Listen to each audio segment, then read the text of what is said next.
Assalamualaikum warahmatullahi wabarakatuh. Dalam satu kesempatan di dalam Masjid Nabawi, Nabi Muhammad SAW berkata kepada para sahabat, "Akan datang kepada kalian saat ini seorang laki-laki penghuni surga." Ucapan Rasulullah SAW itu tentu saja membuat penasaran. Para sahabat bertanya-tanya siapa gerangan sang penghuni surga tersebut. Apakah dia salah seorang yang paling rajin sholatnya, atau yang paling rajin puasanya, atau yang paling banyak sedekahnya, atau mungkin yang tidak pernah absen dalam jihad? Tidak lama kemudian para sahabat melihat seorang laki-laki Ansor dengan wajah basah. Air wudhu menetes dari jenggotnya, tangannya menjinjing sepasang sandal jepit. Tak ada yang spesial secara fisik dari laki-laki itu. Para sahabat bertanya-tanya, alasan apa yang membuat laki-laki tersebut menjadi calon penghuni surga? Tentu saja itu derajat tinggi yang sangat diinginkan setiap muslim, apalagi para sahabat Rasulullah SAW. Mereka semua menginginkan jaminan tempat di surga. Sampai keesokan hari belum terjawab juga rasa penasaran para sahabat. Nabi Muhammad SAW kembali mengucapkan hal yang sama. Akan datang kepada kalian saat ini seorang laki-laki penghuni surga.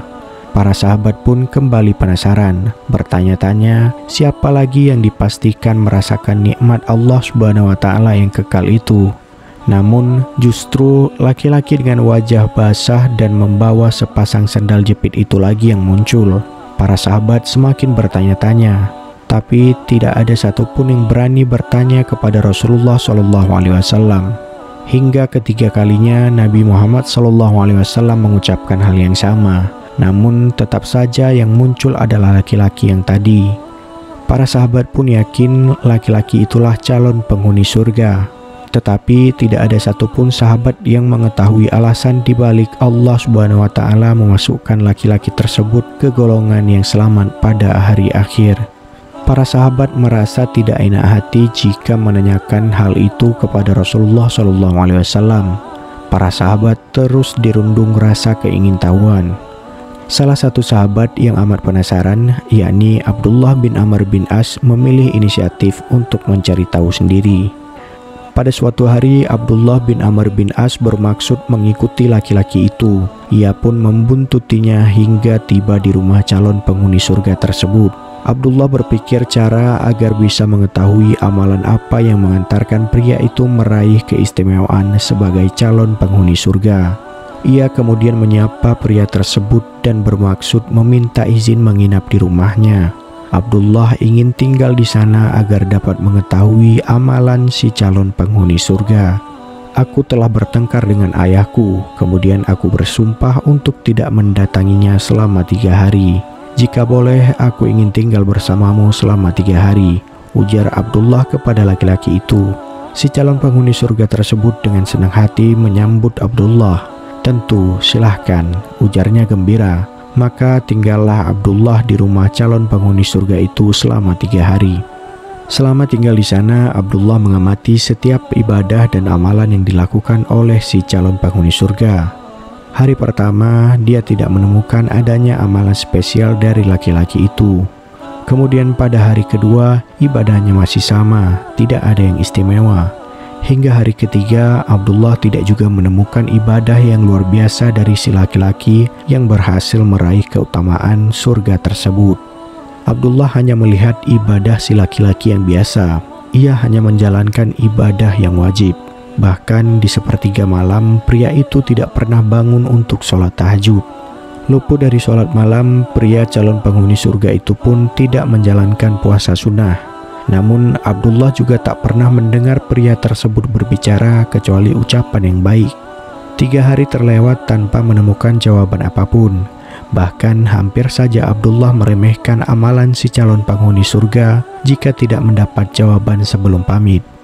Ketika izin pulang setelah menginap selama 3 hari, Abdullah mengakui maksudnya untuk mencari keutamaan amalan si laki-laki itu hingga beruntung menjadi salah satu calon penghuni surga Allah Subhanahu wa Ta'ala yang dipenuhi segala kenikmatan.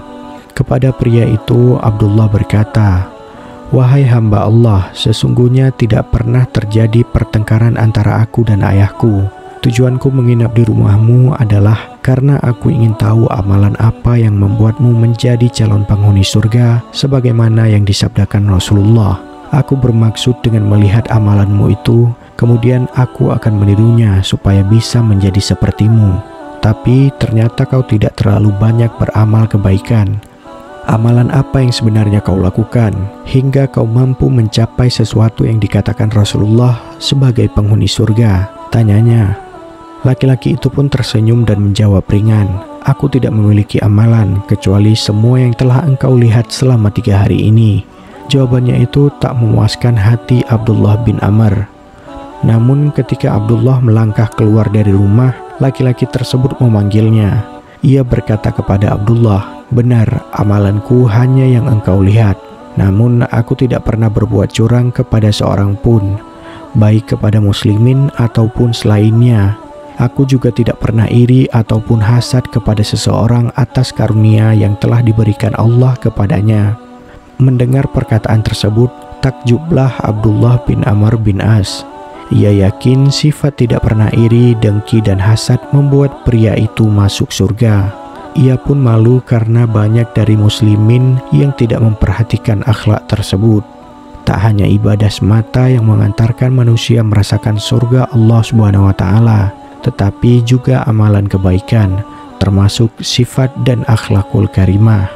Kemungkinan amal inilah yang membuatmu mendapatkan derajat yang tinggi.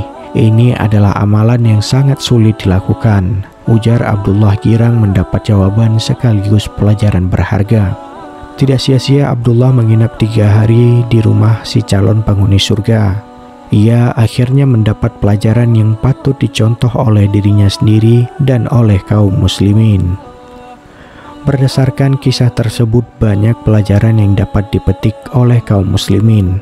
Sifat hasad, baik iri maupun dengki, sangat dilarang dalam Islam. Bahkan dari kisah ini tampak seorang yang tak pernah memiliki sifat itu dikatakan Nabi sebagai calon penghuni surga.